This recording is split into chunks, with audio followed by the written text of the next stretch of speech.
Bapak-bapak, ibu-ibu, dan saudara saya yang terkasih dalam Tuhan Yesus Kristus, barang siapa tinggal di dalam firman-Ku, ia benar-benar murid-Ku, ia mengerti kebenaran, dan kebenaran itu akan memerdekakannya.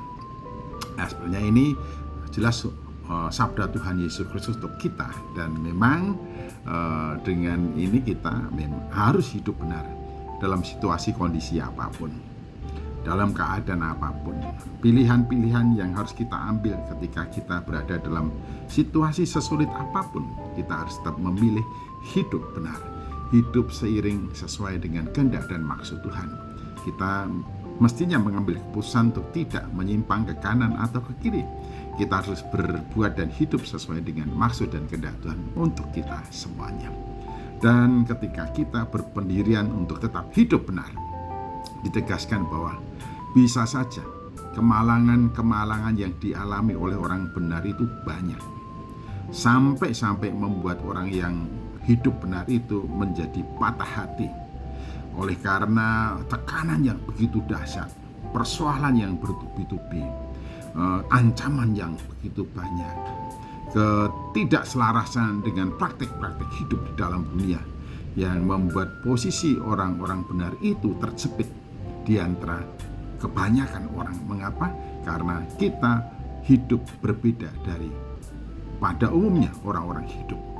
Nah, sebagian besar kemalangan-kemalangan orang benar itu disebabkan atau diakibatkan tekanan dari orang-orang yang tidak mengenal Allah, yang hidup mengikuti kemauan dan keinginannya sendiri.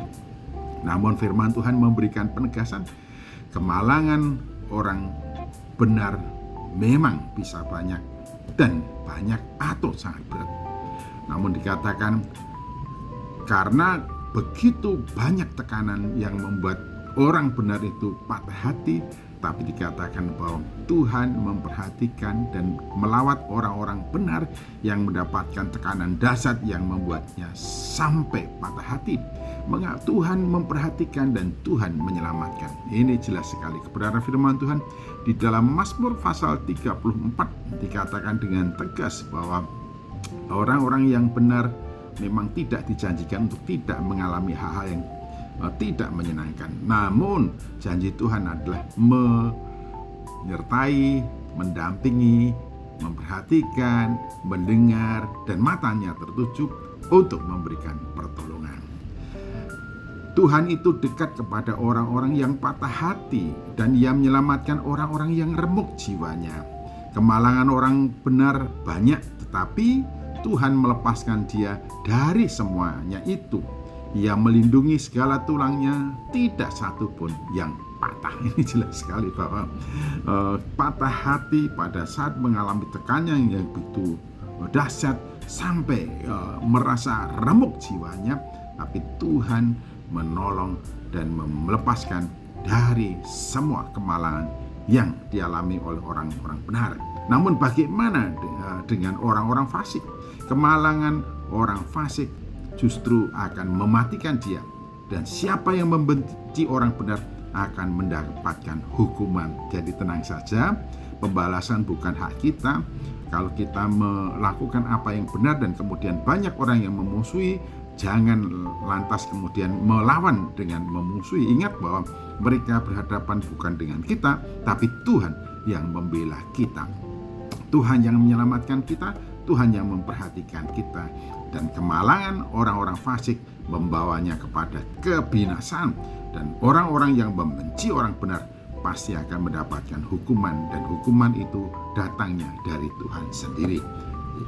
Kebenaran firman Tuhan menegaskan Tuhan membebaskan jiwa hamba-hambanya, dan semua yang berlindung padanya tidak akan menanggung hukuman.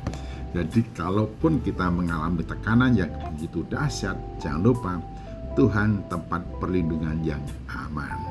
Kalau hati kita, jiwa kita remuk redam oleh karena tekanan yang begitu dahsyat, ingat Tuhan dekat dengan orang yang patah hati, orang yang remuk jiwanya. Patah hati, remuk jiwa karena sendirian berbuat dan hidup dalam kebenaran.